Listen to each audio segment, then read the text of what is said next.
ፌስቲቫል ቦሎኛ ኣብ ኤውሮጳ ዝቕመጡ ኤርትራውያን ውዳቤዮምን ጥርናፊዮምን ሓይሎም ኣብ ቃልስን ናጽነት ስታፊዮም ንኸረጋግጹ ልዑል ኣበርክቶ ከም ዝነበሮ ኣምባሳደር ዘመት ተኽለ ገሊጹ ኣሎ። ንምሉእ ትሕዝቱ ብርሃን ዓንደ መስቀል። ኣብ ኤውሮጳ ዝነብሩ ኤርትራውያን ካብ 1974 ጀሚሮም በብዓመቱ ኣብ ኢጣልያዊት ከተማ ቦሎኛ ዘካይድዎ ዝነበሩ ፌስቲቫል ኣብ ምሕያልን ምቅልጣፍን ቃልስን ናጽነት ልዑል ኣበርክቶ ከም ዝነበሮ ኣምባሳደር ዘመደ ተኽለ ገሊጹ።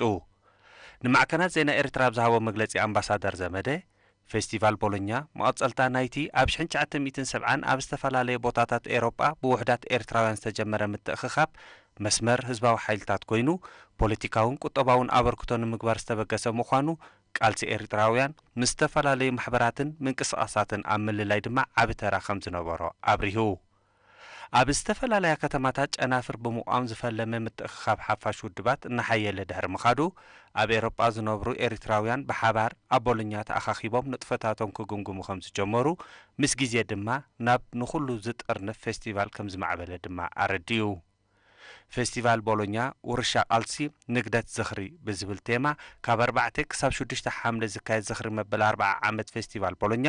ዜጋታት ተዘክሮታቶም ንምሕዳስን ንዘለዎ ወለዶ ሕድሪ ንምስካምን ዝዓለመ ምዃኑ ዝተቐሰ ኣምባሳደር ዘመደ ተኽለ ክካየድ ዝጸንሐ ሰፊሕ ምድላዋት ኣብ ደረጃ ምጽፋፍ ከም ዝበጽሐ ኣነጺሩ። ኣብቲ ናይ ጽምብል ዕለታት መግለጺ መንግስቲ ኤርትራ ባህላዊ መደባት ሴሚናራት ከምኡውን ሞያዊ መግለጺታትን ኣስተምህሮታትን ብኽኢላታት ክቐርብ ምዃኑ ተፈሊጡ ኣሎ። ንርሁ ጽባሕ ሎሚ ንስራሕ ኣብ ትሕቲ ዝብል ቴማ ጽምብል መበል 23 ዓመት ናጽነት ኤርትራ ንምድማቕ ኣብ ዞባ ደቡባዊ ቀይሕ ባሕሪ ዝቐረበ ንጥፈታት ኣብ ህዝቢ ብሓፈሻ መንስያት ድማ ብፍላይ ዝፈጠሮ ጽልዋ ዓብዪ ከም ዝኾነ ንዝተሰላሰለ ዕማም ንምግምጋም ኣብ ከተማ ዓሰብ ኣብ ዝተቓንዐ ኼባ ተገሊጹ። ኣብቲ ኣመሓዳሪ ዞባ ደቡባዊ ቀይሕ ባሕርን ካልኦት ሓለፍቲ እቲ ዞባን ዝተሳተፍዎ ገምጋም ኮሚቴታት ኣብ ዘቕረቦ ጸብጻብ ብደረጃ ዞባ ዝግበር ጽምብል ንመጀመርታ ግዜ ካብ ዓሰብ ወጻኢ ኣብ ጢዖ ምክያዱ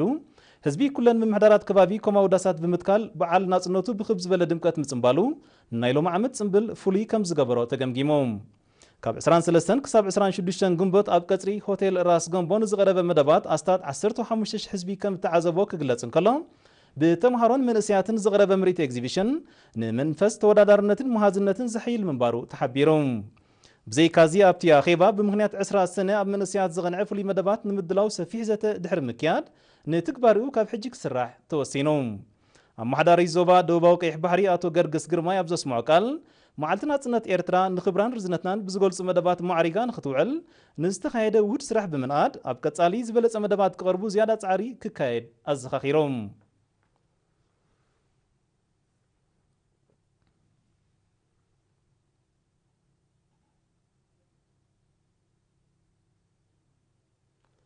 ሃገራዊ ምርመራ ሻሙናይ ክፍሊ ኣብ መላእ ሃገርን ኣብ ጅዳን ርያድን ኣብ ዝርከባ ሃገራውያን ኣብያተ ትምህርቲ ማሕበረኮም ኤርትራውያን ካብ ሎሚ 4 ሰነ ኣብ 354 ምፍትን ንቁጣታት ክውሃብ ጀሚሮም። ኣብ ሚኒስትሪ ትምህርቲ ሓላፊ ኣሃዱ ሃገራዊ ምርመራ ኣቶ ክፍለ መኮነን ንኤሪና ኣብ ዝሃቦ ሓበሬታ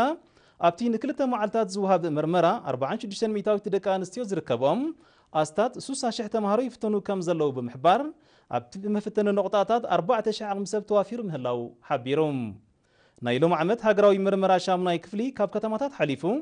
ኣብ ርሑቕ ገጠራትን ቁሸታትን ይውሃብ ስለ ዘሎ ብዝሒ መፍተኒ ነቁጣታት ብ6 ሚታዊት ዕቤት ከም ዝረኣየ ዝተቐሰ ኣቶ ክፍለ ኣብ ዞባታት ዓንሰባ ጋሽባርካን ሰሜናዊ ቀይሕ ባሕርን ቁፅሪ ተፈተንቲ በብዓመቱ ይዛይድ ምህላው ኣረዲዮም። ኣቐዲሙ ዝውሃብ መዳለዊ ፈተና ንተምሃሮ ኣብ ምድላውን ምስ ሓፈሻዊ ትሕዝቶ ናይቲ ፈተና ኣብ ምልላይን ሓጋዚ ምዃኑ ብምምልካት ኣብ ቁፅሪ እንግሊዝ ማሕበራዊ ትምህርትን ስነፍልጠትን 50 ሕቶ ተዳልዩ ከም ዘሎ ንሱ ድማ 20 ሚታዊት ካብ ናይ ሻድሻይ 20 ሚታዊት ካብ ናይ ሻብዓይ ዝተረፈ 60 ሚታዊት ድማ ካብ ናይ ሻምናይ ክፍሊ ምዃኑ ኣብሪሆም። ተምሃሮ ከይተረበሹ ተረጋጊኦም ክሰርሑ ዘዘኻኸረ ኣቶ ክፍለ ሃገራዊ ምርመራ ካብ ኣብያተ ትምህርቲ ጀሚሩ ክሳብ ብሃገር ደረጃ ዓመታዊ ስለ ዝገምገም ብልጫታቱን ድኽመታቱን ተለልዩ ብሉፅ ውፅኢት ንምምዝጋብ ከም ዝሕገዝ ብምብራህ በቲ ተገይሩ ዘሎ ጻዕሪ ጽቡቕ ውፅኢት ክምዝገብ ዘለዎ ጽኑዕ እምነቱ ገሊጹ። ሓላፊ ኣሃዱ ሃገራዊ ምርመራ ኣቶ ክፍለ መኮነን ኣብ መወዳእታ ፈተንቲ ካብ ዞባ ናብ ዞባ እናተንቀሳቐሱ ስለ ዝፍትኑ ንብዙሕ ስክፍታታት ከም ዝኣልይ ብምምልካት ብሞያዊ ስነ ምግባር ብዕቱብነት ክሰርሑ ኣዘኻኺሩ።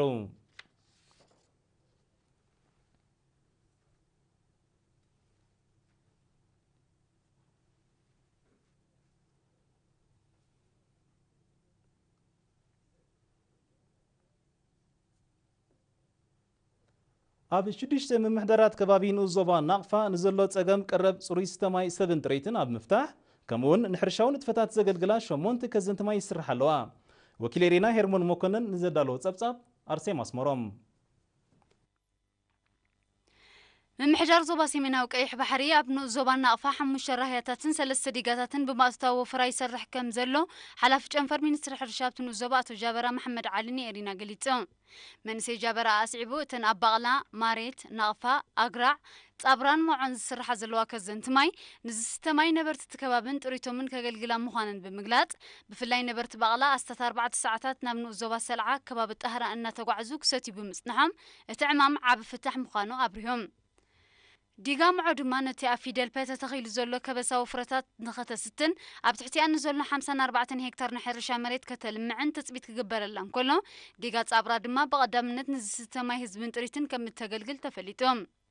ኣመሓዳሪት ዞባ ሰሜናዊ ቀይሕ ባሕሪ ወይዘሮ ጽጌረዳ ወልደ ገርግሽ ነቲ ዝሰላሰሉ ዘሎ ልምዓታዊ መደባት ንምዕዛብ ኣብቲ ቦታ ኣብ ዝገበረቶ ዑደት ኣብቲ ዞባ ዝሰላሰል ምስራሕ ዲጋታትን ራህያታትን ኣብ ዝሓለፈ ዓመት ከም ቀዳማይ ተመክሮ ተወሲዱ ሎማ ዓመት ብዝለዓለ ንኽስራሓሉ ሓጋዚ ከም ዝኾነ ብምግላጽ ብዝተፈላለዩ ሜላታት ወሓይ ዝነኸተርካ ማይን መሬትን ንምዕቃብ ብቐጻሊ ክድፈኣሉ ዘለዎ መደብ ምዃኑ ኣስሚራትሎም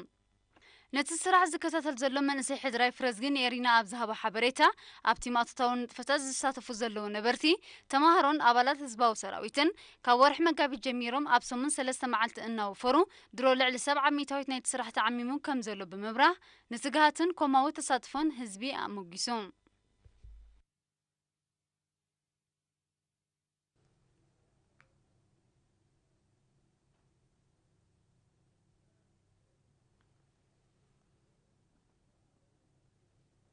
ኣብ ከባቢ ሲሮሩ ብዘጋጠመ እሳተ ጎመራ ተመዛሚሎም ኣብ ከባቢ ዋዴ ተጣይሶም ዘለዉ ዜጋታት ኣብ ቀረቦም ተጠቀምቲ መሰረታዊ ማሕበራዊ ኣገልግሎት ክኾኑ ብዛዕባ ዝስራሓሉ ከም ዘሎ ኣመሓዳሪ ዞባ ደቡባዊ ቀይሕ ባሕሪ ኣቶ ገርገስ ግርማይ ምስ ነበርቲ እቲ ከባቢ ኣብ ዝገበሮ ርክብ ገሊጹ ኣቶ ገርገስ ኣብ መግለፂኡ ኣቐዲሙ ንምጥያስ ብህዝቢ መንግስትን ዝተገብረ ሓገዝ ክሳብ ዝረግኡ ቀጻልን ዘይቋረፅን ምዃኑ ጠቒሱ እቲ ካብ ተጸባይነት ተገላጊሎም መነባብሮም ንምምሕያሽ ዝገብርዎ ዘለዉ ጻዕሪ ብዝለዓለ ክደፍሉ ኣዘኻኺሩ ፍልጠት ዝቐሰሙን ጥዑያት ዜጋታትን ንምፍራይ ኣብ ቀረቦም ዝተዋደዱ ትካላት ትምህርትን ጥዕናን ብዝግባእ ክጥቀመሉ ብምዝኽኻር ቀጻልነቶም ንምውሓስ ብግቡእ ክከናኸንዎ ተማሕጺኖም ኣስዒቡ ኣቶ ገርግስ ከባቢኦም ንምግራብ ጀሚሮሞ ንዘለዉ ስራሓት ብምንኣድ ኣብ ሕርሻዊ ንጥፈታት ዘለዎም ኣፍልጦን መረዳእታን ዘርኢ ስለ ዝኾነ ብዝሰፍሐ ክቕጽሎ ብምትብባዕ ብክኢላታትን ሞያውያንን ሓገዛት ክግበረሎም ከም ዝኾነ ኣረጋጊጹሎም ተሳተፍቲ ብወገኖም ብህዝብን መንግስትን ዝተገብረሎም ሓገዛት ርጉእ ህይወት ንኽመርሑ ከም ዝሓገዞም ብምሕባር ብቀረባን ዝተዋደደሎም ዕድላትን ኣገልግሎታትን ብግቡእ ክጥቀምሉ ምዃኖም ልምዓታዊ መደባት ንምዕዋድ ድማ ብዝለዓለ ከም ዝሰርሑ ገሊፆም